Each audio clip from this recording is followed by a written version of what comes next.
Muy buenas tardes. La Universidad de Costa Rica les da la más cordial bienvenida a esta conversación de futuro ODS COVID. Es un placer para nosotros ser anfitriones de esta conversación y compartir este espacio con todos ustedes y todas las universidades del Consorcio Universitario Hemisférico. Este proyecto de colaboración surge bajo el objetivo de generar diálogos entre académicos y líderes de iniciativa que hoy trabajan por responder a los distintos ODS para juntos co-construir futuros sostenibles. Yo soy Katsi O'Neill, periodista de la Universidad de Costa Rica, y hoy los voy a acompañar en esta conversación sobre el ODS 14, vida submarina. Ahora le doy la palabra a María José de la Fuente, representante del Laboratorio de Innovación Social, COLAB-UC, de la Pontificia Universidad de Chile, instancia coordinadora de este proyecto, y ella nos brindará más detalles. Buenas tardes, María José. Muchas gracias, Katsi. Primero que nada, bienvenidas y bienvenidos todos a esta ya cuarta conversación de Conversaciones de Futuro, nuestra segunda semana ODS. Como bien decía Katsi, hoy nos toca abordar la temática del ODS 14 y la universidad anfitriona es la Universidad de Costa Rica. Este proyecto es impulsado por la Pontificia Universidad Católica de Chile en colaboración con el Consorcio Hemisférico Universitario a través del Laboratorio de Innovación Social COLAB-UC y en colaboración con 7 universidades que son parte del Consorcio Universitario Hemisférico, la Universidad de Miami, la Universidad Austral, el Tecnológico de Monterrey, la Universidad de los Andes Colombia, Universidad San Francisco de Quito, Universidad de las Américas Puebla y Universidad de Costa Rica. ¿Cómo nace este proyecto? Bueno, nace desde el Laboratorio de Innovación, de Innovación y Transformación Socioambiental, el cual busca la generación de cambios sistémicos, impulsando la co-construcción del ecosistema de innovación y emprendimiento social, pero también a la vez catalizando iniciativas de innovación para la regeneración. En este contexto, una de las líneas de proyecto que hemos ido desarrollando desde el 2016 es el proyecto Innovación Social 2030, el cual busca incidir tanto en las personas como en las organizaciones para ayudarlos a acelerar su viaje en los ecosistemas de innovación social, pero siempre bajo el marco de la Agenda 2030 para, así en conjunto, llegar a las metas que esta agenda nos propone. Bajo este contexto y en colaboración con el HUC, quien es, como les decía, el Consorcio Hemisférico Universitario, el cual busca fomentar la colaboración en investigación, educación e innovación en 14 universidades, tanto de Latinoamérica y el Caribe, Canadá y los Estados Unidos, todo esto con el fin de desarrollar soluciones innovadores e impactantes para los desafíos de esta región y el mundo, siguiendo estos 5 pilares que están alineados con los Objetivos de Desarrollo Sostenible. Así como en conjunto con el Consorcio Hemisférico Universitario es que creamos Conversaciones del Futuro y junto a estas 7 universidades que les nombraba anteriormente que también son parte del HUC. Este proyecto lo que busca es generar conversaciones entre académicos expertos y líderes de iniciativas u organizaciones que hoy día estén trabajando en pro de los diferentes ODS y así pasar por toda la Agenda 2030 durante el 2021. Ya tuvimos nuestra primera semana del 15 al 19 de marzo donde abordamos todos los ODS asociados a personas. Esta semana hemos estado abordando todos los ODS asociados al macrogrupo Planeta. Y bueno, nuestra semana en agosto viene asociado a los ODS de prosperidad y finalmente en noviembre terminamos con paz y alianzas. Bueno, no les quito más tiempo y los dejo con nuestros excelentes panelistas que tenemos hoy, que vamos a estar conversando una temática que personalmente me gusta mucho, porque ya que soy bióloga marina. Así que nada, los dejo con ellos, los expertos. Muchas gracias.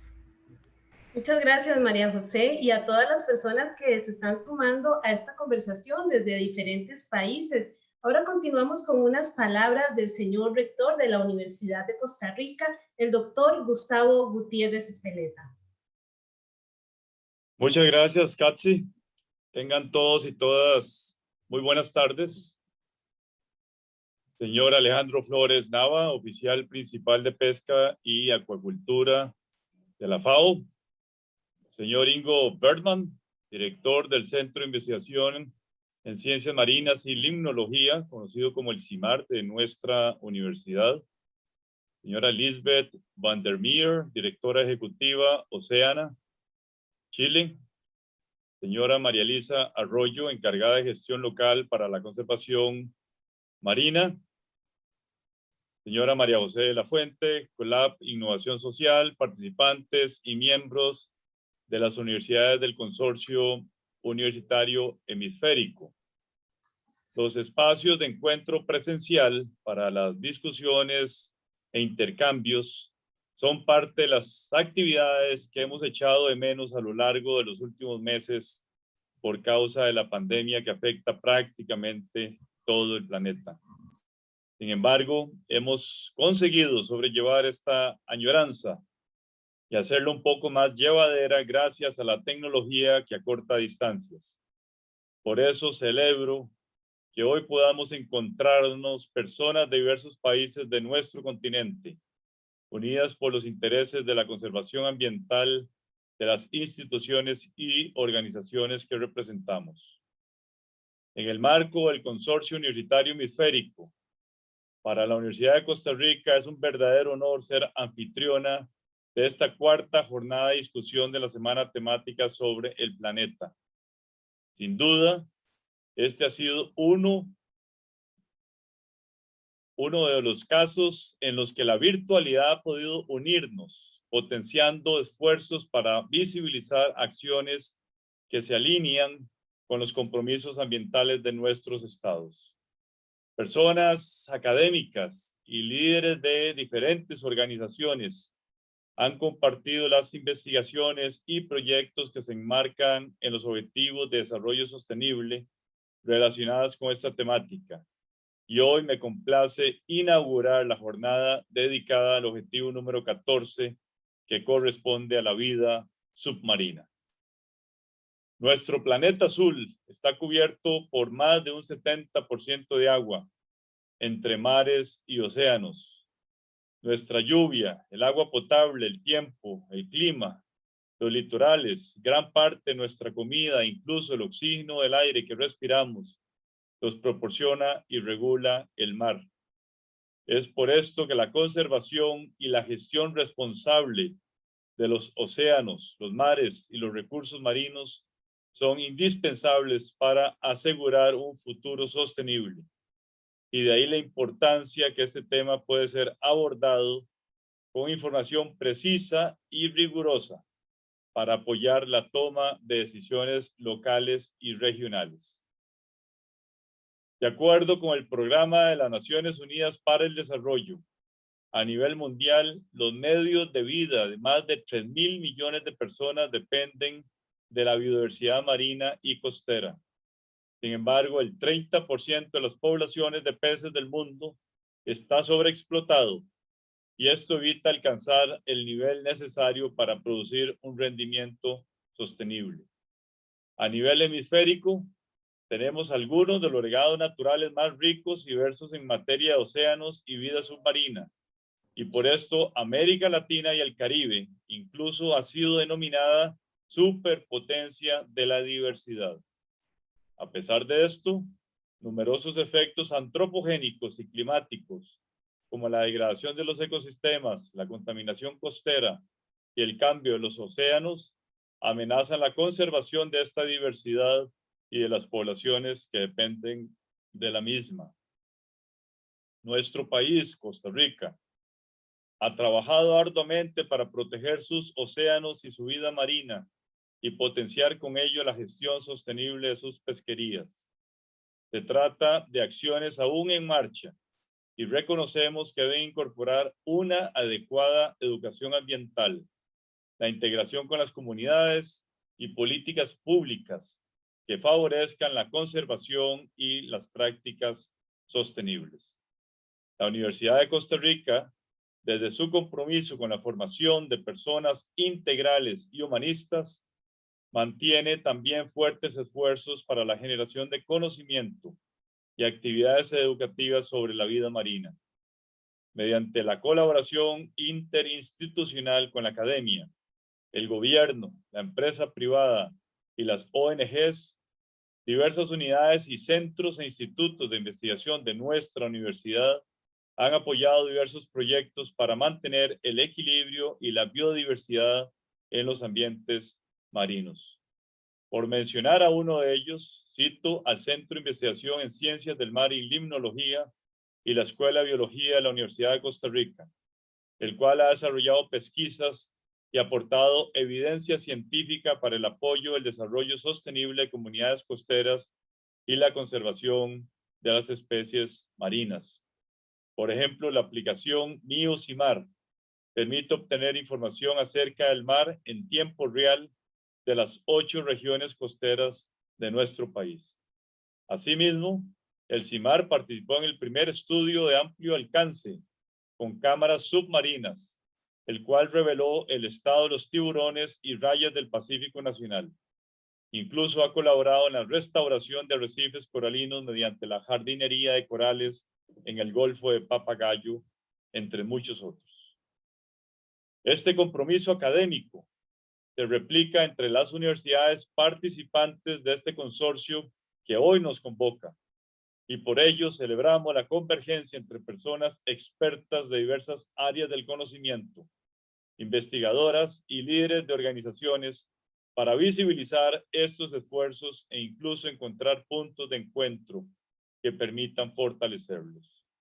Sin más, damos por inaugurada esta jornada y deseamos que sea de gran aprovechamiento. Muchísimas gracias y que tengan un feliz día. Muchas gracias, don Gustavo, por esas palabras. Y ahora paso a presentarles al conferencista invitado, el doctor Alejandro Flores Nava.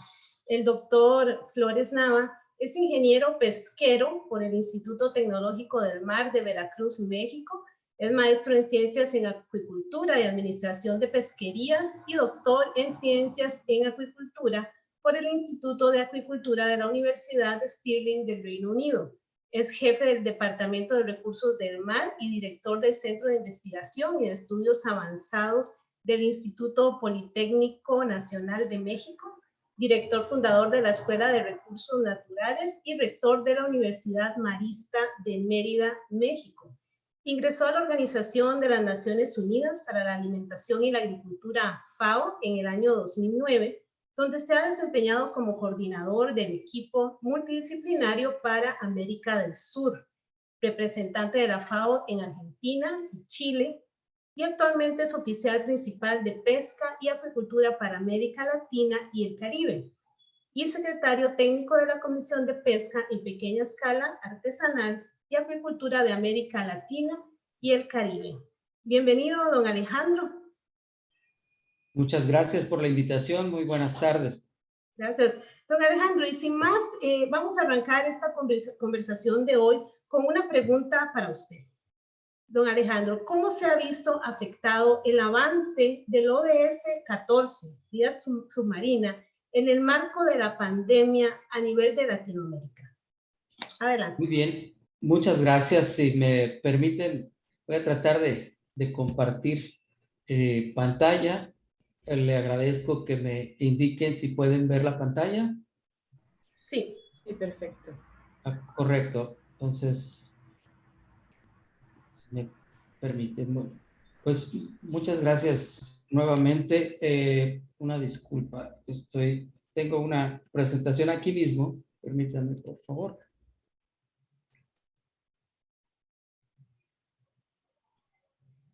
Ahora sí.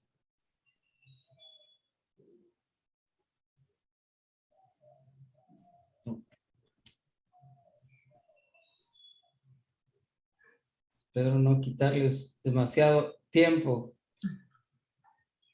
No se preocupe, puede tocar donde dice. Ahí estamos. Exacto.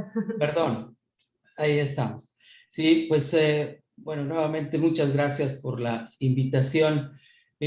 Como sabemos, de ninguna manera pretendo recordar ni todas las metas, ni todos los indicadores que constituyen el ODS 14. Sin embargo, pues es importante entrar en contexto y pues recordarnos que es el único objetivo de desarrollo sostenible orientado a la utilización responsable y a la protección de los ecosistemas, aun cuando explícitamente hablan de marinos de manera exclusiva. Creo que implícitamente deberían estar los demás ecosistemas acuáticos por su importancia también. Entonces, dada la complejidad y los alcances que este Objetivo de Desarrollo Sostenible tiene, pues es abordado y es impulsado desde múltiples agencias de las Naciones Unidas, como la que yo represento, la FAO, y tiene, como sabemos, pues múltiples dimensiones, desde la contaminación, la protección de los ecosistemas costero-marinos, por supuesto, lo que tiene que ver con pesca, ¿verdad? Y yo voy a referirme de manera exclusiva para tratar de responder a su pregunta, abordando aquellas, sobre todo indicadores que son muy dinámicos y que pueden evidenciar cambios en un año, es decir, en el año de la pandemia. Y por supuesto, estos están relacionados también con la FAO como, ya que tiene la custodia justamente de estos indicadores. Bien, aun cuando este no corresponde a la FAO, creo que es importante, pues, dada la dinámica y lo que podemos esperar en términos de contaminación de los ecosistemas acuáticos en general y, por supuesto, pues en particular de los océanos, que es lo que nos convoca. Se han hecho algunas estimaciones preliminares y pues se ha visto que entre un poco más de 100 y 240% se ha incrementado el uso de materiales para el cuidado de la salud, como es fácil imaginar.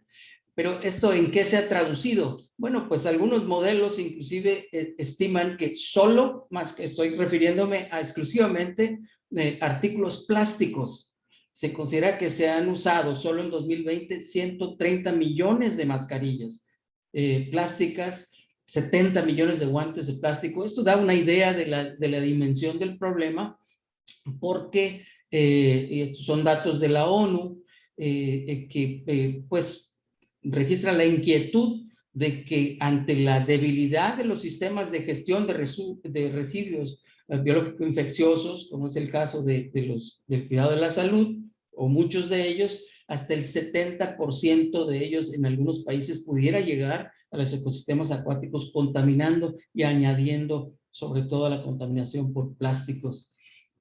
Bien, con respecto a este otro indicador que contribuye a reglamentar de manera más eficaz la explotación pesquera y a combatir la pesca ilegal, el indicador 1441, que está bajo el custodio de la FAO y que habla de incrementar la proporción de poblaciones de peces, ¿verdad?, de stocks pesqueros en niveles de sostenibilidad biológica.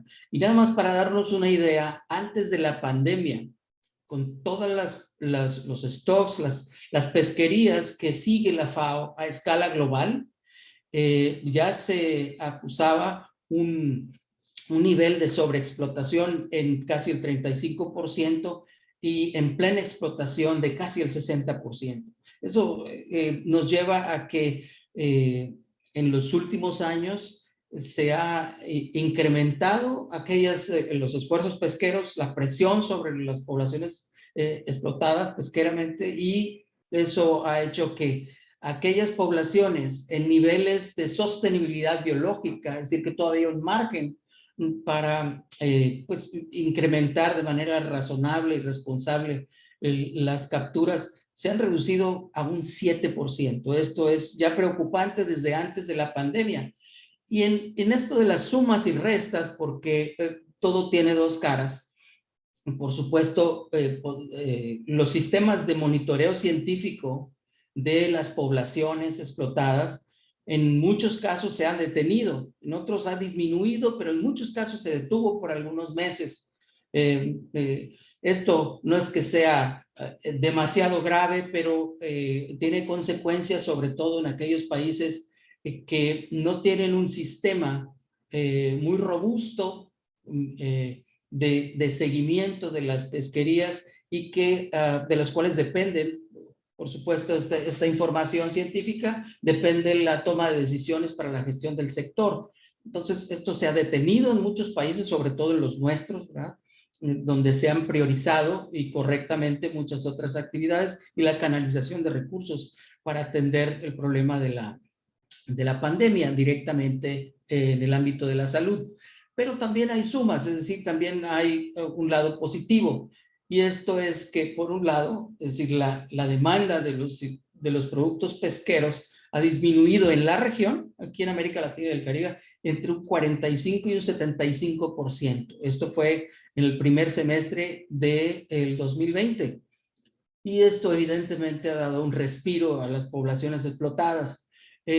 También muchas actividades antropogénicas asociadas a la zona costera o vinculadas a las zonas costero-marinas también han sufrido una disminución significativa. También esta movilidad restringida a partir de las medidas justamente para evitar mayores contagios. Todo esto en conjunto ha permitido a los ecosistemas, y creo que hay muchas evidencias de ello, respirar un poco, es decir, a la presión antrópica a la que están sometidos normalmente. Entonces, en las sumas y restas hay un ámbito positivo y un lado también negativo, por supuesto. ¿Cuál es el balance? Pues no lo sabremos todavía. Sin embargo, cuando menos a nivel de la FAO, escala global, estimamos que la producción pesquera global va a disminuir entre un 2 y un 5% como producto justamente de este conjunto de factores entre menos pesca, por supuesto, y también menor demanda. Bien. Con respecto al combate a la pesca ilegal, no declarada y no reglamentada, existe un solo instrumento vinculante a nivel internacional, que es el Acuerdo sobre las medidas de Estado Rector del Puerto, y que es básicamente un acuerdo internacional sobre medidas mínimas de inspección, de seguimiento, de trazabilidad, en puertos de los diferentes países que adhieren a este acuerdo para evitar la pesca ilegal, no declarada y no reglamentada. Principalmente eso está orientado a embarcaciones que pescan en aguas ya sea de jurisdicción nacional o internacionales, pero pesca de altura, fundamentalmente. Sin embargo, la dimensión de la pesca artesanal también representa un reto fundamental para combatir la pesca ilegal, no declarada y no reglamentada, porque es la que menos se conoce, menos se estima. Hay mucha pesca furtiva. Los sistemas de vigilancia son muy débiles en la mayoría de los países. En América Latina y el Caribe, solo 14 países son parte de este acuerdo. Esperamos, Costa Rica es uno de ellos, por cierto. Esperamos que el número se vaya incrementando para crear una especie de barrera continental contra la pesca ilegal, no declarada y no reglamentada. Pero en términos de la afectación en una época como la que hemos vivido, tan complicada de pandemia, pues los sistemas de vigilancia pesquera o se han reducido o se han detenido. Y esto tiene efectos directos en el combate a la pesca, es decir, al no haber autoridad, no haber aplicación de normas y de medidas de ordenamiento, pues se ha disparado en algunas zonas la pesca furtiva, la pesca ilegal.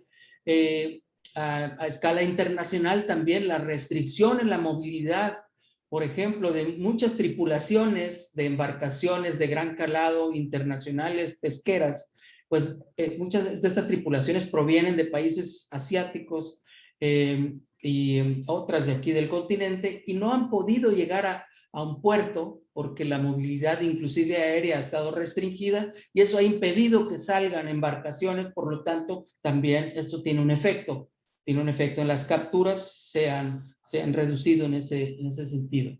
Bien, con respecto a este otro indicador, que tiene que ver con garantizar el acceso a los recursos pesqueros por parte de los pescadores artesanales. Bueno, obviamente durante la pandemia, pues muchas restricciones de este tipo que abonan justamente a dar acceso a quien por derecho corresponde. Muchos de ellos son territorios de poblaciones indígenas que tienen acceso a sus recursos pesqueros. En muchos otros casos es la asignación fraccionada de los recursos pesqueros para garantizar el acceso a la pesca artesanal. Bueno, esto de alguna manera se ha hecho más laxo durante la pandemia para permitir justamente que la población en una condición de inactividad económica, pues tenga acceso a recursos cuando menos alimentarios.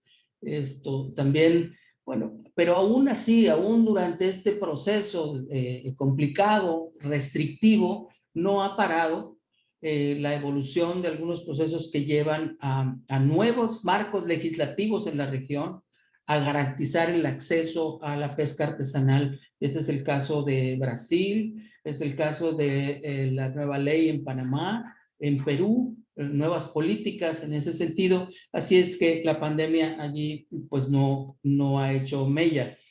Luego está este otro indicador que tiene que ver con cómo incrementar el porcentaje de contribución de la pesca en términos generales al Producto Interno Bruto de los países, particularmente los países insulares y aquellos menos desarrollados. Bueno, pues esto es simplemente para ejemplificar y lo pudiéramos aplicar absolutamente a todos los países de la región, no solo a los insulares del Caribe. La contracción económica tan importante que ha registrado la región y los países, y bueno, en 2021 se espera un rebote que en muchos de los casos no alcanza para compensar la contracción económica.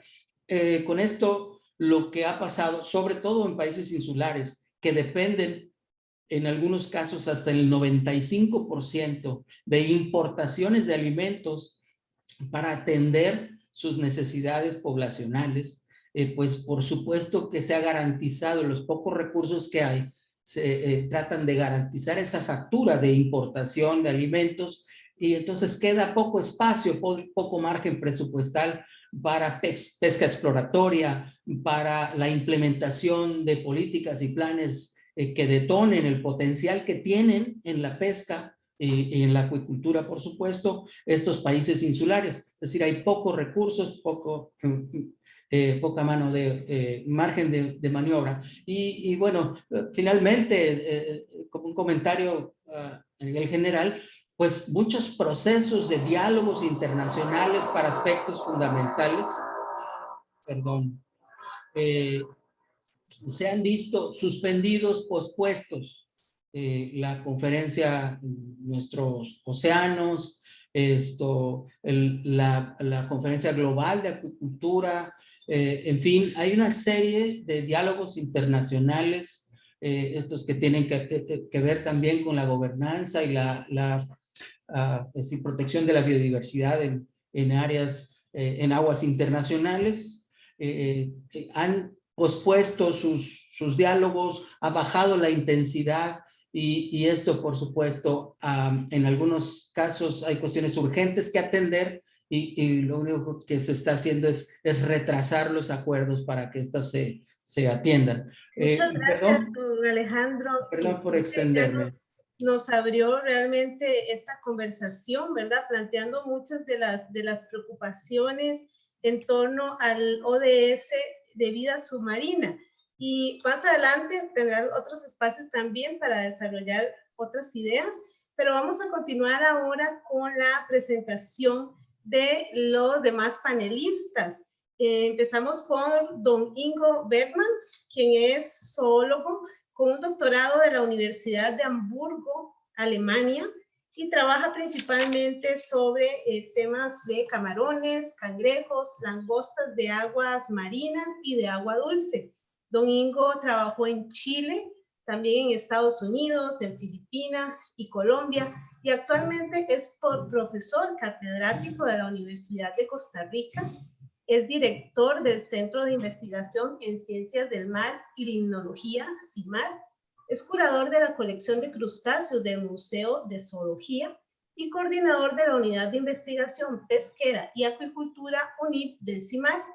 En el 2017 recibió el premio al investigador en el área de ciencias básicas de la Universidad de Costa Rica. También nos acompaña Lisbeth van der Meer, quien es directora ejecutiva de la Organización de Conservación Marina Oceánica Chile. Ella es médico veterinario de la Universidad de Chile y magíster en manejo de recursos naturales y sustentabilidad ambiental, con mención en economía pesquera de la Universidad British Columbia, Canadá. En el 2013 se une a Oceana Chile como directora de campaña de pesquerías, enfocándose en la conservación marina en Chile. En 2016 asume la dirección ejecutiva de Oceana, desde donde ha impulsado la campaña para frenar la instalación del proyecto minero portuario Dominga en la comuna de La Higuera, la promoción de la propuesta para terminar progresivamente con la pesca de arrastre de fondo, el combate a la pesca ilegal y el proyecto de ley para descontaminar los océanos de productos plásticos de un solo uso, recientemente aprobado por el Congreso. También nos acompaña María Elisa Arroyo. Ella es encargada de gestión local para la conservación marina de WWF Chile. Es ingeniera en turismo con estudios de sustentabilidad en Chile, España y Alemania.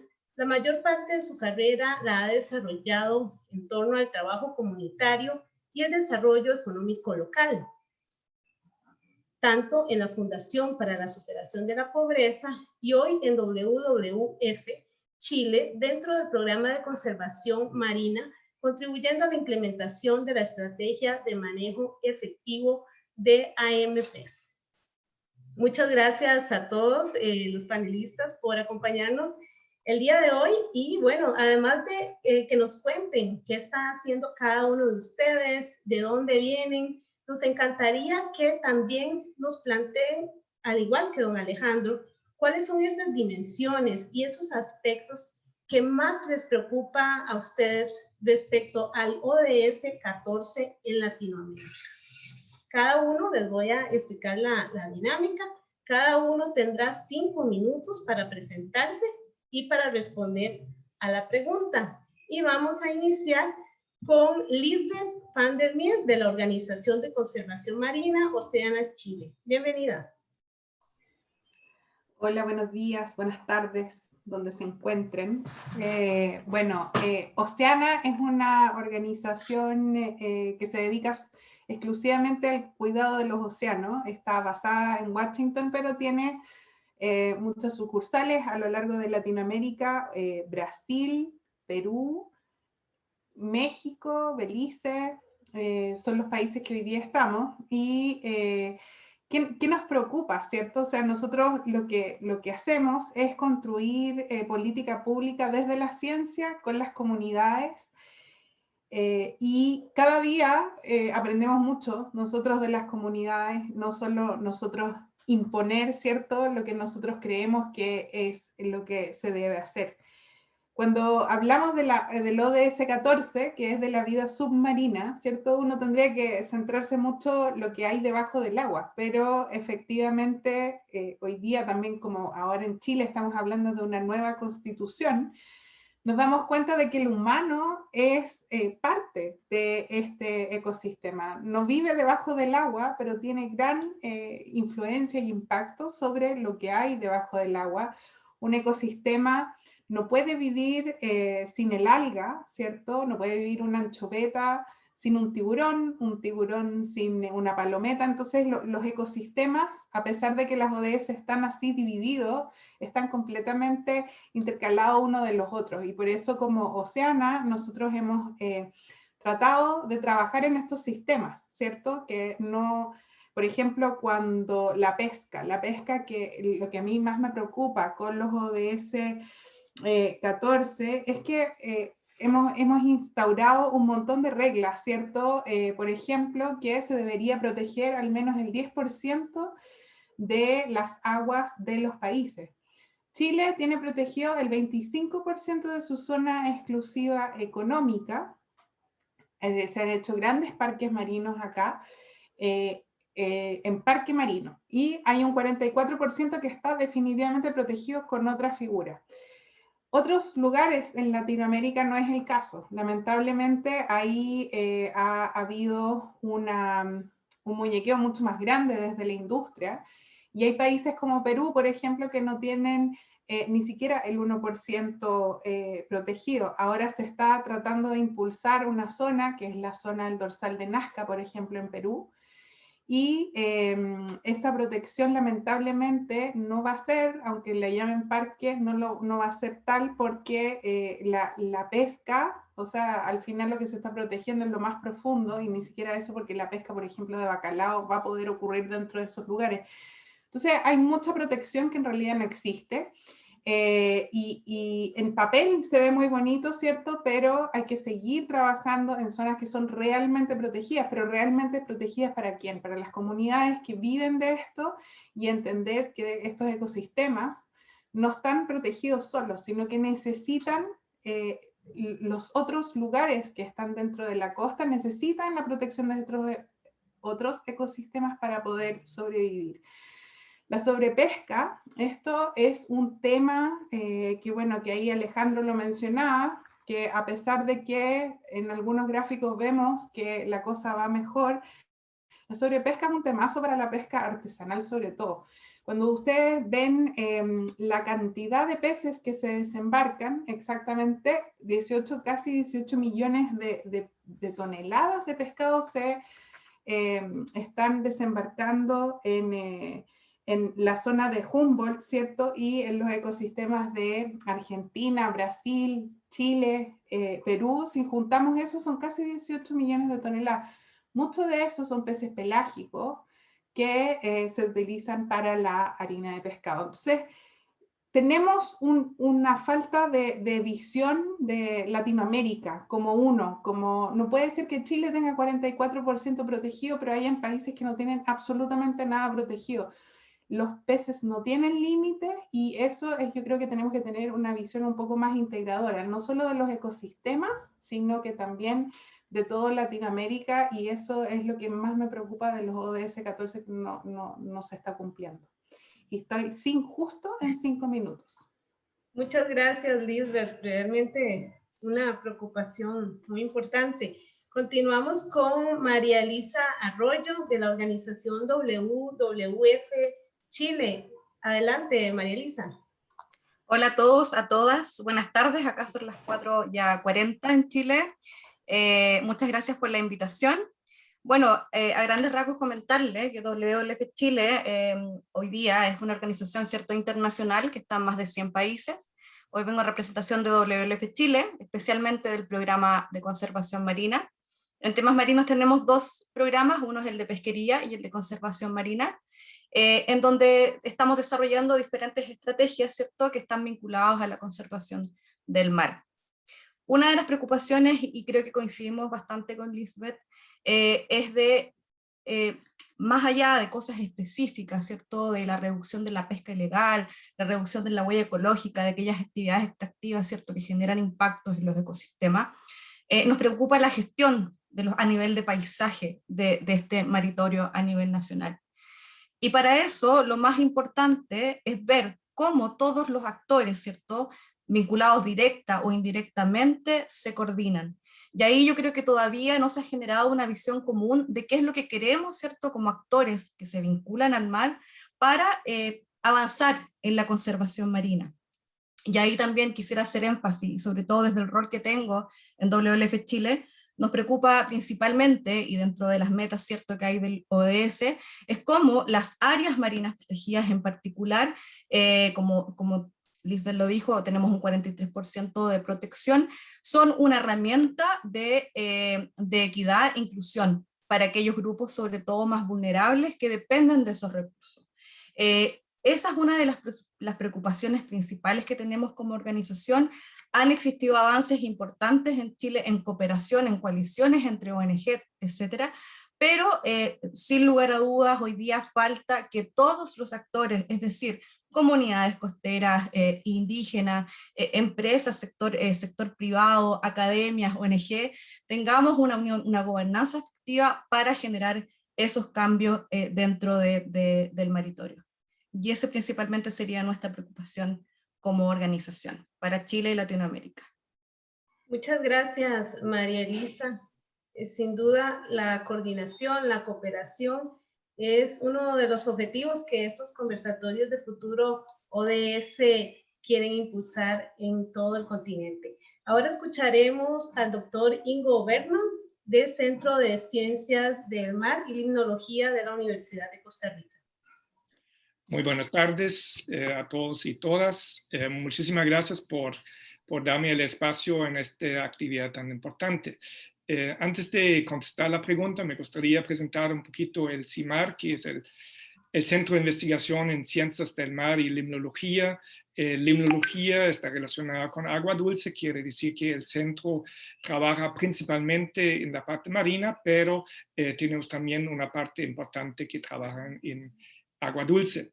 El centro ya tiene como 40 años de experiencia, más que 40 años, y eso se refleja también en número de publicaciones. Tenemos actualmente más que 1.200 publicaciones, quiere decir que una parte importante de nuestro trabajo es también divulgar los resultados y las conclusiones de nuestras investigaciones. Esa es una parte realmente importante que se lleva a cabo a través de publicaciones en revistas especializadas, pero también en actividades dirigidas al público general. Actualmente tenemos casi 70 proyectos vigentes que cubren áreas muy distintas.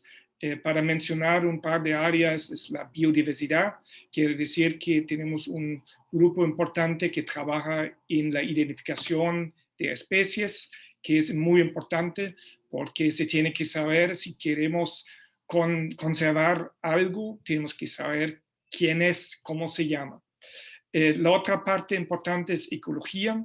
Hay varios grupos que trabajan en la parte de ecología y el señor rector también mencionó ya, por ejemplo, las investigaciones sobre tiburones o otros grupos. Otro tema es la acidificación de los océanos. Yo asumo que más adelante vamos a hablar un poquito sobre eso, que es un tema directamente relacionado también con el cambio climático. Otro área de investigación importante es la restauración de ecosistemas, que ya la idea sería no solamente investigar el ecosistema, sino tener propuestas cómo podemos restaurar esto. Y ahí tal vez el ejemplo más importante es la restauración de arrecifes, pero también tenemos grupos que trabajan en biología pesquera y en oceanografía para decir esto. Entonces, los contactos internacionales que tenemos ya desarrollado hace muchos años es una base muy importante, casi indispensable para desarrollar ciencia del mar. Realmente es algo fundamental para nosotros, y también vale la pena que estamos apoyando la maestría de gestión integral de áreas costeras tropicales, o la abreviación el GIAC, que está situado en el CIMAR, y este implica también que tenemos un flujo muy importante de estudiantes, y no solamente del GIAC, que trabajan en el CIMAR para adquirir conocimiento, experiencia, pero también para realizar su tesis. Entonces, ese es en breve algo sobre el CIMAR. Y ahora, con respecto a las preocupaciones, yo no quiero repetir lo que dijeron Lisbeth, Lisa y también Alejandro sobre esto, y enfocarme tal vez las preocupaciones de la academia. Yo creo que una de las preocupaciones principales de todas las personas que hacen investigaciones marinas es que debido a la pandemia realmente se interrumpió todas las investigaciones. Específicamente estas investigaciones que requieren de ir al campo, de tomar muestras y regresar al laboratorio. Muchas veces las universidades, las instituciones cerraron las puertas, no permitieron salir, y quiere decir que hay un vacío de por lo menos un año de datos, no tenemos claridad qué está pasando y probablemente tampoco es tan fácil de retomar esto. Y la segunda preocupación relacionada con esto es el punto de corte presupuestario. Por razones obvias, muchos fondos, específicamente fondos públicos, fueron reasignados a la parte de salud, y esto implica, por ejemplo, en la Universidad de Costa Rica, una reducción de 50% del presupuesto para la investigación. Esto quiere decir que el impacto de 2020-2021 va a continuar, porque si las investigadoras no tienen financiamiento, van a tener muchos problemas de continuar en forma adecuada sus investigaciones y generar entonces el conocimiento indispensable para cumplir con las metas del objetivo 14. Hasta aquí llegamos por el momento. Gracias. Muchas gracias, Domingo. Sin duda, el tema del financiamiento es una preocupación grande para universidades, para organizaciones no gubernamentales, y bueno, es un tema que nos plantea también este contexto. Continuamos con esta conversación de futuro, pues muy complacidos de poder compartir con ustedes y con todas las personas que nos siguen a través de las redes sociales.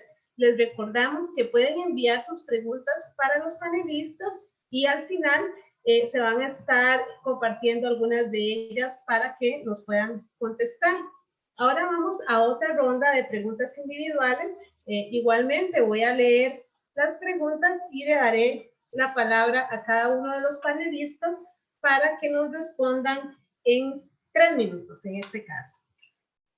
Y vamos a iniciar nuevamente con Lisbeth van der Miel. Lisbeth, la sobreexplotación del ecosistema marino es algo de hoy y que ha estado en la boca de todos gracias al documental Seaspiracy. ¿Cuál es el escenario en Latinoamérica respecto a la pesca industrial? ¿Cómo se puede combatir la pesca ilegal también? Bueno, el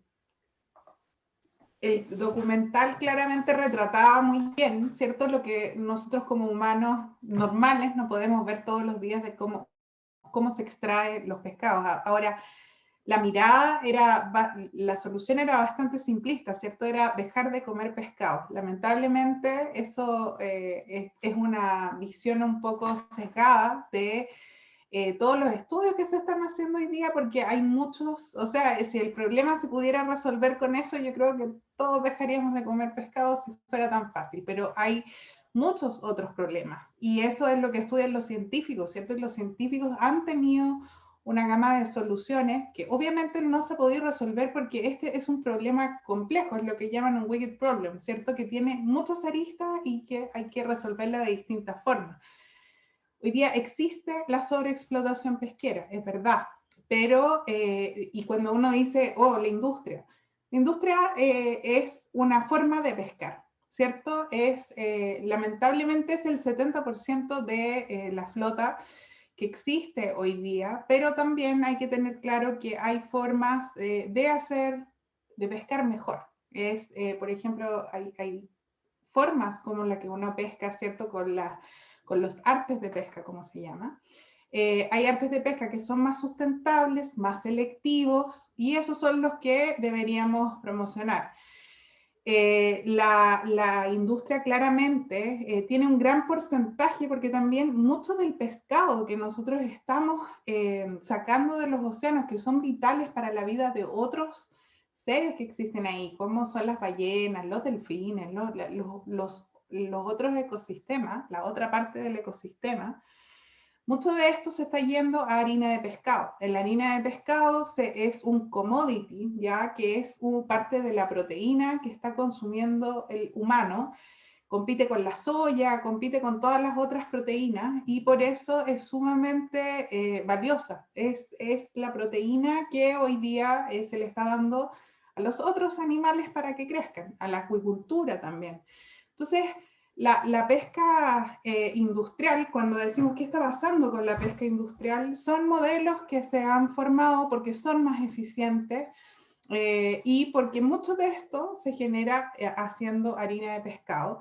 La industria, por ejemplo, también es difícil segregarla, ¿cierto? Porque en Chile, a pesar de que se dice que el 50% es artesanal y el 50% industrial, mucho de ese 50% artesanal pesca pelágicos que terminan siendo reducidos por la industria. Entonces, en un total, en Latinoamérica hay un 75% de la pesca que está liderada por la pesca industrial. La pesca artesanal y la pesca industrial, en esos dos hay graves problemas en Latinoamérica, a nivel Latinoamérica, porque no hay suficientes datos.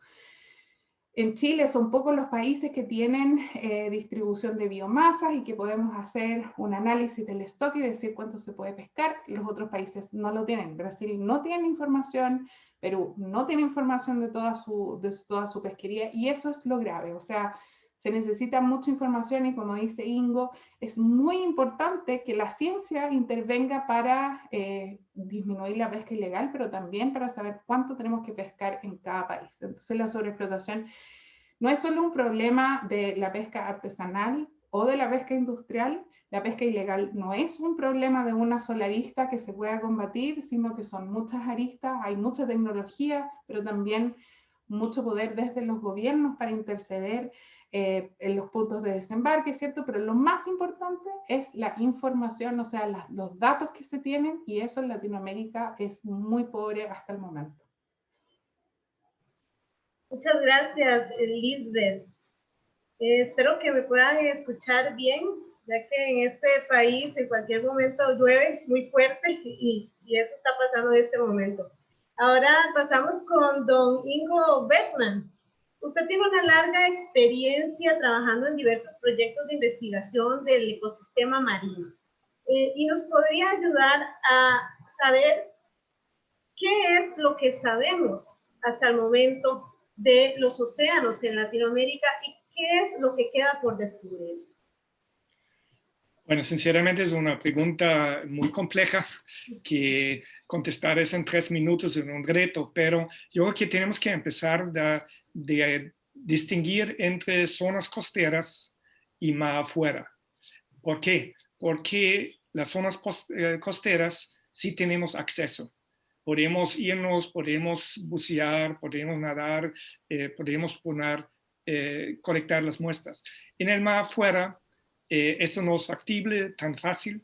No se puede ir con una panga, un bote pequeño, 500 kilómetros a la costa afuera para tomar las muestras.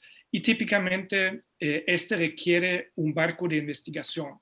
El problema es que muchos países de Latinoamérica no tienen barco de investigación, no pueden realizar este tipo de cosas ellos mismos. Quiere decir que ellos dependen de barcos que están dispuestos de llevar científicos para hacer investigación o otros barcos de investigación que llegan de otros países y permiten la participación de investigadores de Latinoamérica. Entonces, pensando en la zona costera, yo creo que sabemos relativamente bien cuáles organismos tenemos allá, cómo se llaman los organismos. Quiere decir que tenemos una idea bastante completa, no completa, pero bastante completa sobre la biodiversidad. Y no hay ningún secreto, por ejemplo, que Costa Rica es realmente un hotspot de biodiversidad, también en la parte marina, que de los más o menos 200,000 especies descritas para la parte del mar, 5% se encuentran reportados en Costa Rica, entonces es muy alta. La otra parte, yo creo que donde tenemos un conocimiento avanzado es sobre la biología, sobre el ciclo de vida de esos organismos, específicamente estos que tienen una relevancia económica. Y menos, pero sí tenemos algo de la idea cuál impacto tienen la actividad humana en los organismos marinos. Yo creo que ahí estamos empezando en algunos países más avanzados que en otros, pero así tenemos también un poco de conocimiento. Todo esto en realidad falta para las aguas profundas. No tenemos una lista tan completa de las especies, estamos empezando, no sabemos cuál es el impacto de las actividades antropogénicas y todo esto. Entonces, de nuevo, el problema es que cuesta dinero y si no hay dinero, no hay forma de avanzar con las investigaciones específicamente de aguas profundas. Claramente. Muchas gracias, Domingo. Continuamos con una pregunta para el doctor Alejandro Flores Nava. Nos gustaría que nos comente de lo que hoy abarca el ODS 14. ¿Hay algo que nos esté faltando sumar a las metas de este objetivo? Sí, gracias por la pregunta. Bueno, voy a tratar de ser muy breve. Yo creo, como dije al principio, que no solo debería ser marino explícitamente, debería ser ecosistemas acuáticos. Hay una interdependencia desde el ciclo del agua en adelante. Y entonces creo que hacen falta metas e indicadores específicos para ecosistemas epicontinentales, es decir, aguas dulces. Creo que hace mucha falta. También, aunque parezca una herejía para muchos, la verdad es que no va a haber otra salida que incorporar la acuicultura, una acuicultura responsable, sostenible. Hay, acuicultura de diferentes especies, niveles, sistemas. Hay unas de muy bajo impacto y que a final de cuentas tienen que incorporarse porque la demanda de alimentos sigue creciendo y la oferta, sobre todo desde la pesca, pues es limitada ya, está alcanzando niveles de rendimiento máximo sostenible o insostenible, como dirían muchos. Y un comentario al margen, no necesariamente para incorporarlo como indicador, pero sí es una necesidad el diálogo multisectorial. O sea, muchos de los problemas de la pesca y de la acuicultura, por supuesto, no están en la pesca, están en otros sectores. Y aquí un ejemplo muy, muy breve. Si para ordenar una pesquería con sustento científico, a veces se recurre, por supuesto, a medidas de ordenamiento que restringen la pesca. Y eso es correcto para fortalecer la sostenibilidad, garantizar la sostenibilidad de la pesquería y, por supuesto, de abonar a la biodiversidad, al equilibrio en la biodiversidad. Pero esto no podemos simplemente decir no toques, sino das una alternativa económica productiva. La población sigue creciendo, las poblaciones que dependen de los ecosistemas marino-costeros y de sus recursos sigue aumentando y tenemos la necesidad de ese diálogo multisectorial para tener un abordaje holístico más multisectorial de la pesca y la acuicultura. Gracias. Muchas gracias, Alejandro. Y la pregunta final de esta ronda va para María Elisa Arroyo. María Elisa, ¿cuál es su percepción respecto a las iniciativas y políticas gubernamentales en Latinoamérica y el Caribe que han emergido en respuesta a temáticas de vida submarina bajo el contexto de la pandemia?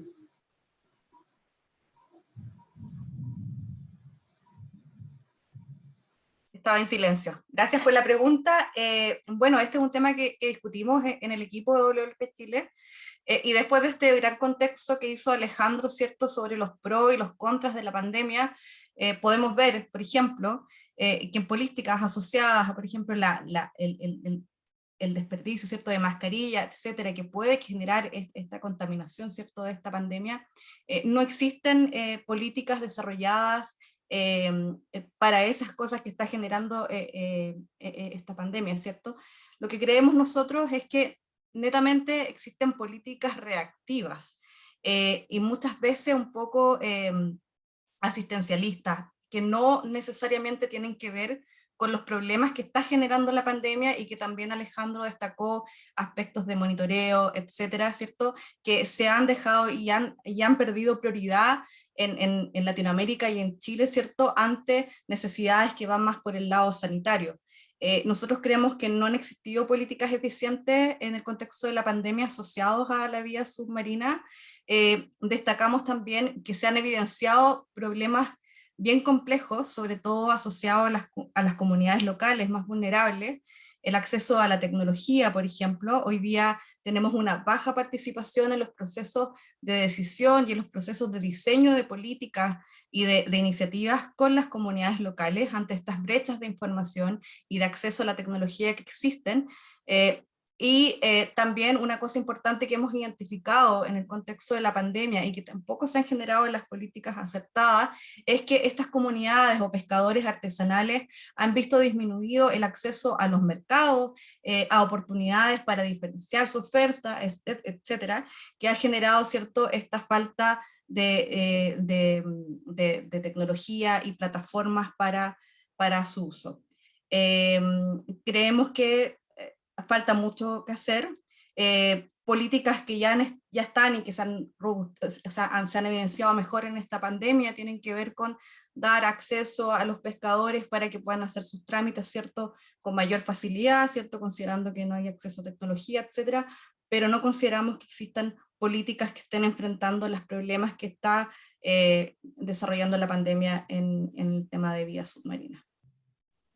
Muchas gracias, María Elisa.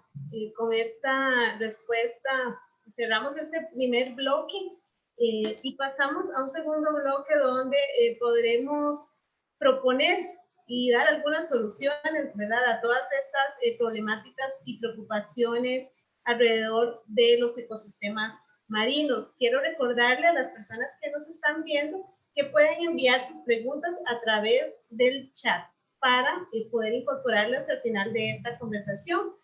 Nuevamente tendrán ustedes 3 minutos para responder a las preguntas. Y vamos a iniciar otra vez con Lisbeth van der Meer. Lisbeth, ¿existe alguna forma de que la pesca sea una actividad sustentable? ¿Cómo se podría impulsar buenas prácticas en el rubro específicamente de la pesca artesanal? Bueno, yo he trabajado muy de cerca con la pesca artesanal. Oceana hizo un área marina protegida de múltiples usos en la zona de Juan Fernández. Y ahí hay un sentido de pertenencia del territorio. Y ese sentido de pertenencia hace que los padres pescadores quieran que sus hijos sean pescadores artesanales.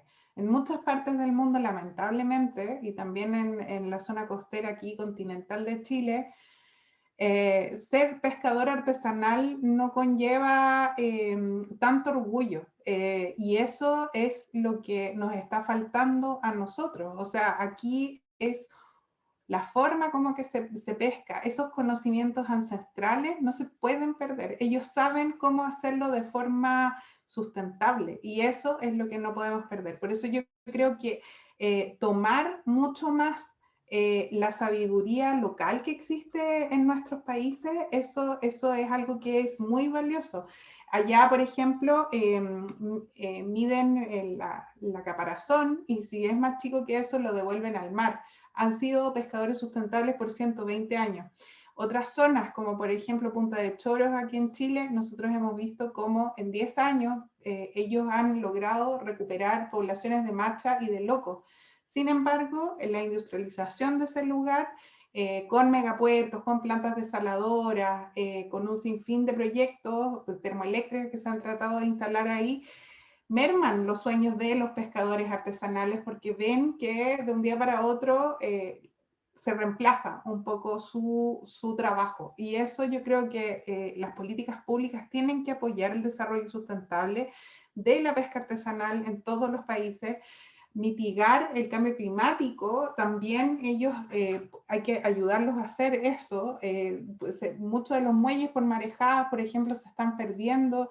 Es una actividad que es sumamente difícil conllevar, sobre todo también ahora con el COVID. Tampoco había ninguna facilidad para poder transportar los productos, ¿cierto?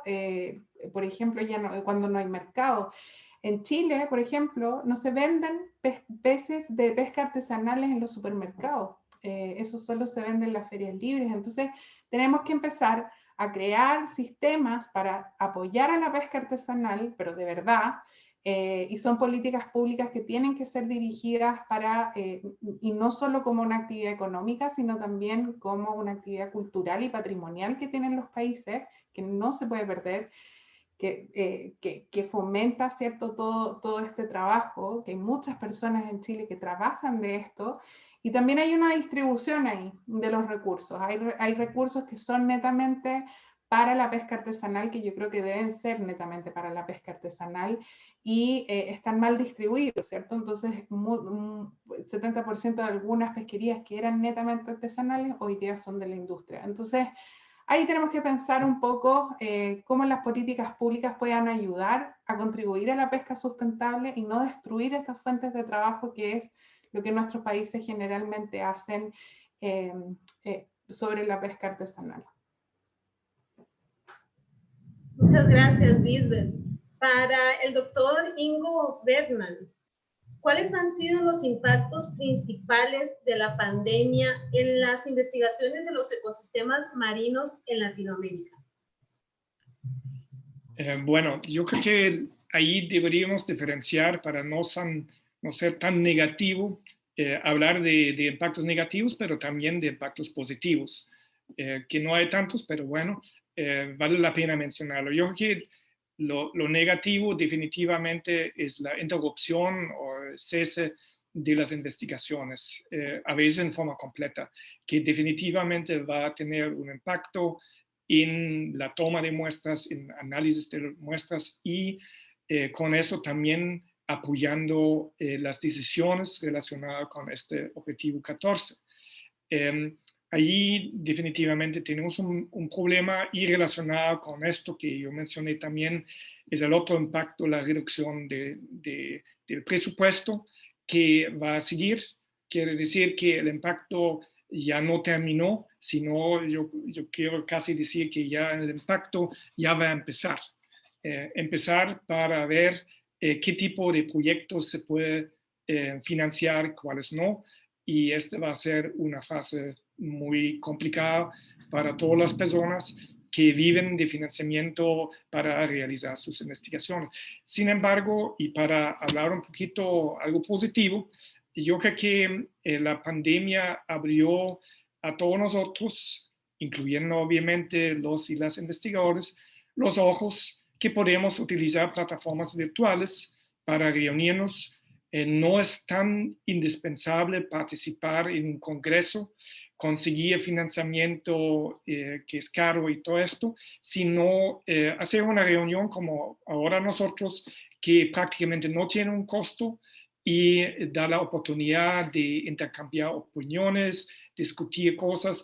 Yo creo que esta ha sido también una experiencia positiva. Por otro lado, ese es realmente un aspecto positivo para la investigación.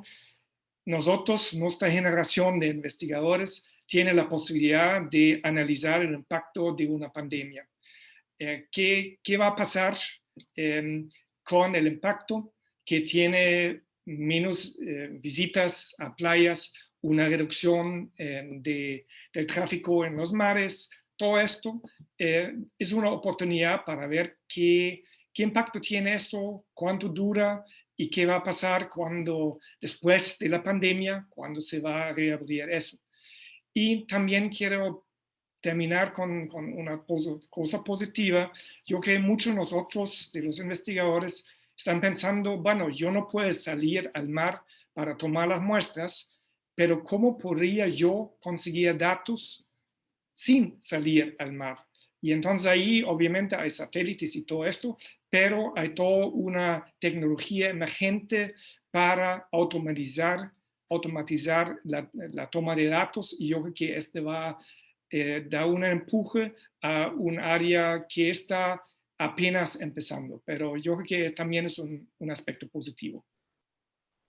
Muchas gracias, don Ingo. Para María Elisa Arroyo, ¿qué acciones debemos tomar para avanzar y lograr un manejo efectivo de las áreas marinas protegidas, específicamente en el caso de Chile? Gracias por la pregunta. Bueno, una de las acciones que el programa de conservación marina tiene hoy en día y está robusteciendo la agenda tiene que ver con la gestión de áreas marinas protegidas. Creemos que las áreas marinas protegidas son una herramienta de laboratorios de desarrollo de acciones que pueden ser replicables a todos los paisajes marinos. Hoy día tenemos una agenda bien amplia en términos de gestión de áreas marinas protegidas y va desde establecer mecanismos de gobernanza efectivos que aterrizan desde la escala local. Hoy día estamos en 2 pilotos trabajando en Chile, en un área marina protegida múltiples usos, ¿cierto? Que es un buen laboratorio para entender cómo se compatibilizan todos los sectores que hacen uso de un espacio marino, que es donde están los mayores desafíos. Y también tenemos otro piloto que es un EMPO, un espacio costero marino de pueblos originarios, que sería una OMEC, otra medida de conservación, ¿cierto? Que también la tenemos como piloto para ver cómo también se integran comunidades indígenas a la conservación de este espacio. Desde ahí, como WWF, creo que es sumamente importante ir escalando a nivel nacional, y ahí también tenemos un trabajo súper importante, porque, bueno, ya lo dijimos, el 43% está protegido, ¿cierto?, en áreas marinas protegidas, pero el desafío más esencial es cómo gestionamos estas áreas, y que no queden en el papel y que puedan lograr los objetivos por los cuales fueron propuestas. Y ahí tenemos una serie de acciones, creemos que es importante. Primero que todo, es esencial contar con los recursos económicos para generar la gestión en estas áreas. Chile en particular está muy incipiente en esto, estamos muy en pañales en comparación con otros países de Latinoamérica, por lo tanto los recursos son muy escasos, y hoy día estamos con otras organizaciones como Oceana, que está aquí igual, trabajando en un fondo ambiental para estas áreas marinas protegidas. Por otro lado, creemos que es sumamente importante desarrollar herramientas de evaluación de la efectividad que nos permitan dar seguimiento a la gestión. Hoy día Chile no cuenta con estas herramientas de evaluación de la efectividad, y para eso nosotros estamos también generando un estándar de gestión de áreas marinas protegidas, que es algo similar a lo que es la lista verde para áreas terrestres, ¿cierto? En donde hoy estamos construyendo un proceso de consulta para tener esta visión compartida de todos los actores sobre cómo quieren, ¿cierto?, definir estos principios para alcanzar la gestión efectiva de las áreas marinas protegidas en Chile.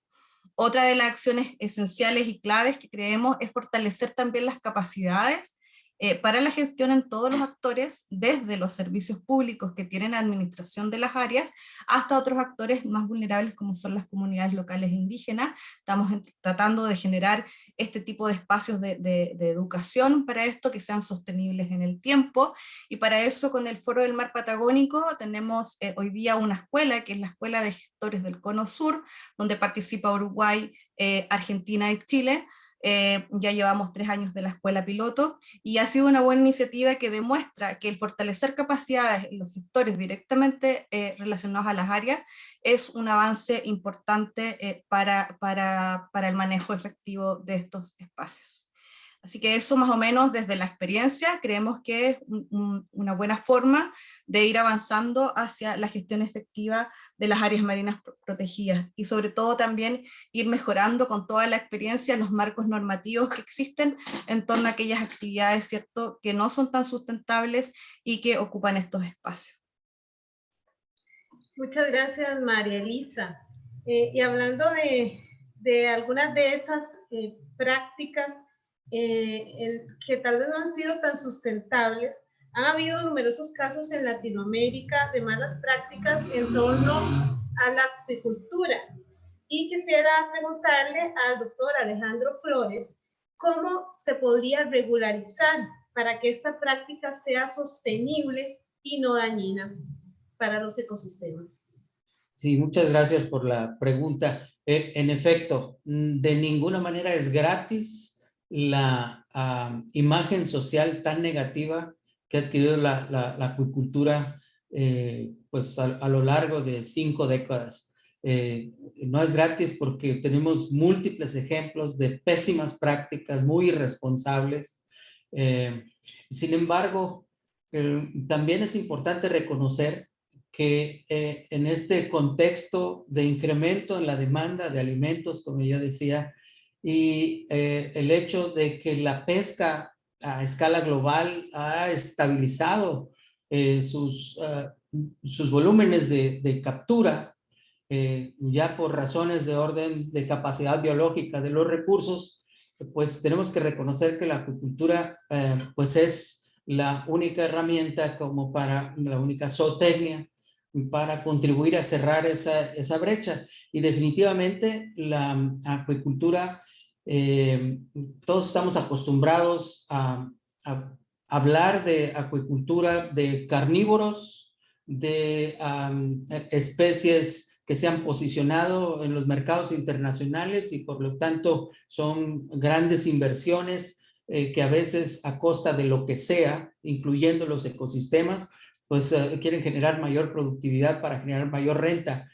Pero existe más de 500,000 familias que directa e indirectamente dependen de otras escalas de producción. Muchos de ellos son agricultores familiares con actividades acuícolas alternativas como una estrategia de diversificación. Existen amplias posibilidades en la región para, por ejemplo, la expansión de cultivos de filtradores que no son alimentados, que al contrario pueden contribuir de alguna manera a filtrar materia orgánica, a contribuir para aliviar un poco de eutrofización de algunos ecosistemas. En fin, existen muchas dimensiones, muchas aristas de una acuicultura más responsable.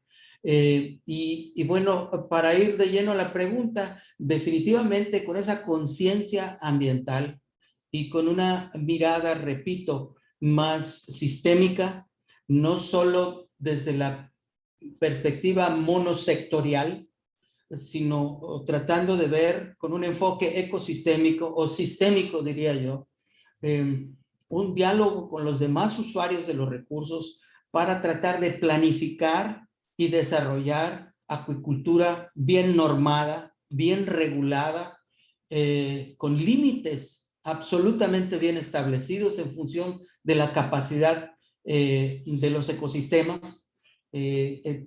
Por ejemplo, debiera ser una práctica estándar en todos los países, y eso no es así, poner una condicionante que estaría determinada por la capacidad de carga acuícola en los embalses, en los ecosistemas donde se desarrolla la acuicultura, no solo la directamente asociada a jaulas flotantes, sino aquella que está en tierra y que también tiene un efecto en el entorno. Pero, repito, creo que esta mirada debería ser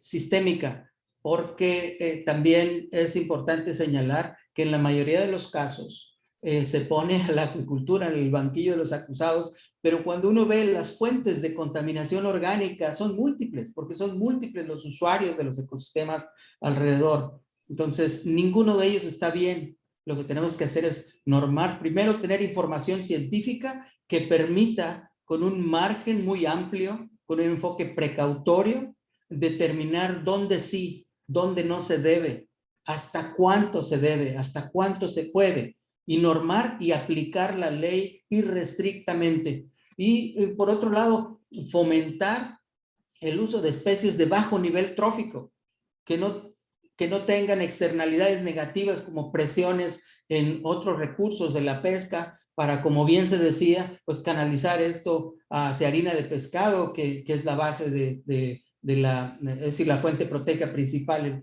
los alimentos acuícolas. Hay muchas otras especies que no necesitan de proteína animal para su crecimiento, otras que no necesitan alimento, como decía, los bivalvos, ¿verdad?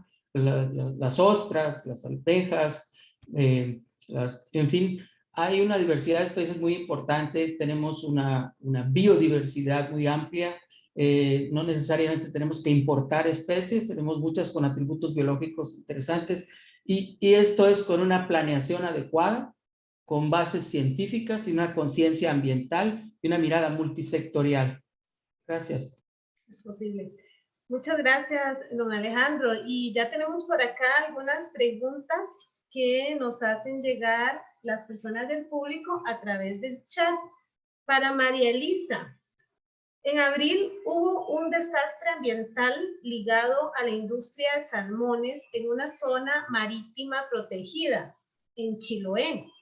¿Qué tan importante es declarar zonas costeras protegidas en los diferentes países y en general son eficaces? Gracias por la pregunta. En relación a las áreas marinas protegidas, hay que destacar que en Chile, bueno, existe la categoría 5, que es la de múltiples usos, que incorpora actividades extractivas, y en realidad no tenemos evidencia que sean efectivas. De hecho, en sus planos geográficos, ¿cierto?, se restan del perímetro asignado al área marina protegida independientemente de la vinculación biológica. Por lo tanto, ¿cuáles son las áreas marinas protegidas que pueden restringir mayormente estas actividades? Son los parques marinos. Es un desafío importante, y yo creo que si no se robustecen los reglamentos de estas áreas que permitan diferentes usos para la presencia de estas industrias, no va a ser realmente como obligatorio y depende mucho de la voluntad de estas empresas, más que, ¿cierto?, una imposición a ellas. Por lo tanto, yo diría que hoy día no se evidencia que sean una herramienta de protección efectiva, en este caso, estas múltiples usos, y sí un parque lo podría hacer. Eso te podría decir. Gracias, María Elisa. Nos llega una pregunta por acá un poquito técnica y se la voy a hacer al doctor Ingo Bergman. Y también le pediré ayuda para que nos aclare los conceptos. ¿Cuál es el avance en los índices de eutrofización costera y densidad de detritus plásticos flotantes? Sí, es una pregunta muy específica, ¿verdad?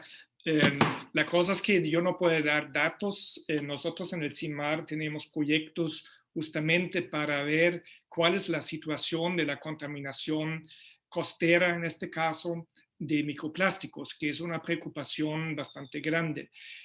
Yo puedo decir que la situación de la contaminación con microplásticos es preocupante. Hay varios estudios realizados no solamente en Costa Rica, pero también en Costa Rica, que demuestran que casi todos los organismos que fueron analizados contienen microplásticos. Entonces, aquí hay un problema grave a nivel internacional, que no quiero decir que Costa Rica está más contaminado que otros con microplásticos, pero sí, así es la situación. De la eutrofización, yo creo que no hay cambios drásticos comparado con la situación antes de la pandemia, pero yo estoy seguro que cada país tiene programas de monitoreo para ver qué está pasando con este y también con otros parámetros importantes del mar que hablan de la salud del sistema. Entonces ahí se tendría que ver cuáles son los datos de cada país que tiene un programa de monitoreo de esos parámetros. Gracias. Para Lisbeth, ¿qué opinas de la meta que propone este ODS respecto a facilitar el acceso de los pescadores artesanales a los recursos marinos y los mercados? Bueno, no soy tan experta en esto, pero lo que yo creo es que efectivamente tenemos líneas muy malas de transporte y de lógica. O sea, por ejemplo, nosotros en el norte de Chile comemos pescados que lo están pescando en el sur de Chile. También tenemos preferencia por ciertos peces, como peces blancos, ¿cierto? Cada país tiene sus preferencias y yo creo que de a poco tenemos que empezar a enseñarle a la gente y también distintas formas de comer pescado. Es difícil para los países que no están acostumbrados 100% a comer pescado, a diferencia de Perú, ¿cierto? Que tienen una conciencia muy grande de la importancia de este alimento. En otros países no lo tenemos porque también no existen cadenas de fríos adecuadas. Entonces, eso yo creo que es algo súper importante que hay que empezar a crear centros, ¿cierto?, de distribución lógico, centros de acopio por región o como se estén distribuyendo en los otros países para que todas las regiones y todos los países tengan acceso no solo al salmón y la tilapia, que eso es súper preocupante, que la gente no sabe lo que está comiendo, siendo que en nuestros países nosotros sí tenemos incluso acuicultura a pequeña escala, que es muy nutritiva, muchos peces que son nutritivos, pero hay poco conocimiento, es poco lo que la gente sabe sobre el mar. Todavía eso hay que impulsarlo mucho más y yo creo que en esas son las líneas que hay que trabajar. Gracias, Lisbeth. La última pregunta del público es para el doctor Flores. Y es un tema creo que no lo hemos tocado durante esta conversación. ¿Qué rol cumple la innovación y la tecnología en el cumplimiento y metas de este objetivo? Fundamental, muchas gracias por la pregunta. Es fundamental. Necesitamos una transformación de los sistemas alimentarios de la pesca y la acuicultura. Tradicionalmente se ha visto con un enfoque estrictamente de cadena de valor, es decir, apuntando a ser más eficientes, a ser más costo eficaces, generar más renta, mayor productividad, descuidando aspectos ambientales, sociales también. Entonces, la innovación, por ejemplo, nosotros tenemos un proyecto, lo voy a ilustrar de esta manera. Tenemos un proyecto regional que apunta a minimizar o a gestionar de manera más sostenible la fauna de acompañamiento, es decir, las capturas incidentales en la pesca de arrastre del camarón, que de suyo pues tiene impactos importantes en el ecosistema. Pero aquí el dilema es, hay una cantidad enorme, miles y miles de familias que dependen de la actividad, pero necesitamos hacerla mucho más sostenible. Entonces, con innovación tecnológica, la introducción de dispositivos específicos en las artes de pesca, en las redes, se ha logrado disminuir más de un 40% la captura incidental. Para quienes no están familiarizados con esto, en la pesca de arrastre del camarón, por cada kilo, a veces se capturan hasta 12 kilos de especies no objetivo. Esa es una masacre. Entonces, hay todo un esfuerzo global para reducir esos descartes, esa captura incidental, y hasta ahora hemos obtenido con esta innovación tecnológica que ha sido rápidamente adoptada en varios países, una reducción importante desde el 40-42% en las capturas incidentales.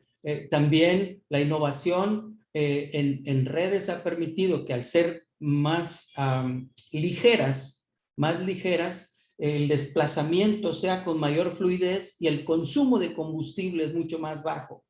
Y esto traducido a emisión de gases de efecto invernadero es muy importante con toda la flota y a través de los años. En acuicultura es exactamente lo mismo. Es decir, la innovación ha permitido también nuevos sistemas más sostenibles, la reutilización del recurso agua tan importante, la disminución de las descargas orgánicas al entorno. En fin, es fundamental para el cumplimiento del objetivo en sus diversas dimensiones. Gracias, Alejandro. Y bueno, vamos cerrando esta conversación realmente tan provechosa con una pregunta final para nuestros invitados que podrán responder en el orden que ustedes deseen. ¿Cómo podemos lograr impulsar una colaboración constante entre los distintos actores del ecosistema que están trabajando por el ODS 14 y así lograr las metas que nos propone este ODS? En una frase, por favor, y en el orden que deseen.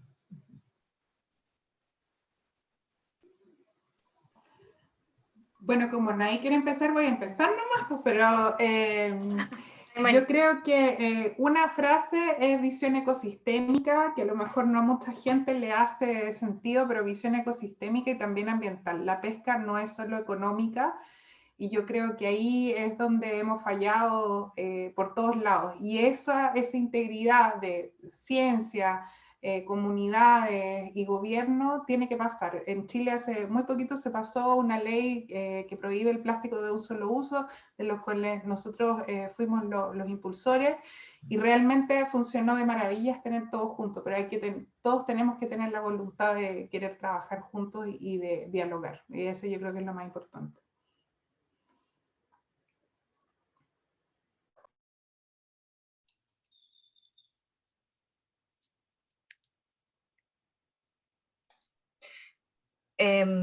Yo complementando un poco a la Liz, una de las cosas que dije, esto de que conversemos, entender que todos tenemos diferentes intereses y que al final de cuentas pueden haber puntos de encuentro en nuestras agendas, desde los diferentes actores, y ahí buscar esos espacios, desde ahí construir ciertas acciones. Y esta visión común creo que es sumamente importante construirla y también sumar tanto desde las comunidades locales hasta los tomadores de decisión en los procesos que estamos desarrollando para que estos puedan llegar a un buen puerto y desarrollarse finalmente. Bueno, voy a seguir yo entonces. Ya yo quiero solamente ampliar en el sentido que sería trabajar en colaboración con respeto a lo que hacen los demás. Este me parece fundamental, y no poner uno en una caja y decir que él está en contra y él está pro o esta institución. Yo creo que esta pandemia da la oportunidad para juntarse, para conversar, para ver cuáles son las soluciones, cuáles son las fortalezas que cada uno tiene para aprovechar esto y no buscar solamente las debilidades. Yo creo que ahí hay espacio para mejorar y ampliar la colaboración entre actores, pero también entre instituciones nacionales, instituciones internacionales y a nivel internacional. Katsi, tu micrófono está apagado, ¿verdad? Gracias. Bueno, si me permiten, yo creo que todo lo han expuesto ya. Simplemente si tuviera que introducir un par de palabras, de conceptos para el abordaje de la pregunta, yo diría multisectorialidad nuevamente y esa articulación multinivel también. Es decir, todos los actores, todos los usuarios de los recursos que convergen en un ecosistema deben dialogar, planificar conjuntamente y conservar armónicamente los recursos, pero también multinivel. Debe haber una articulación entre la institucionalidad a nivel nacional, regional y municipal. Debe haber una articulación perfecta entre sectores, horizontal y también vertical entre niveles. Por supuesto, con el centro en los actores, en los usuarios. Gracias.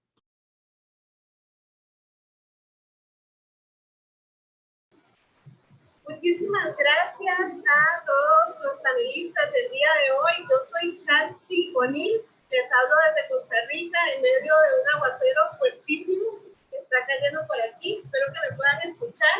Gracias a Liz de Pandemir, al doctor Ingo Bergman, a Alejandro Flores Nava y a María Elisa Arroyo por acompañarnos en esta conversación sobre el ODS número 14, vida submarina. Y de paso les quiero dejar abierta la invitación a la conversación del día de mañana, con la que cerraríamos ya este ciclo de la Semana Planeta. Mañana estaremos conversando sobre el ODS número 15, vida de ecosistemas terrestres. ¿Cómo vamos a estar con ustedes? Saludos. Chao. Hasta luego, muchas gracias. Chao.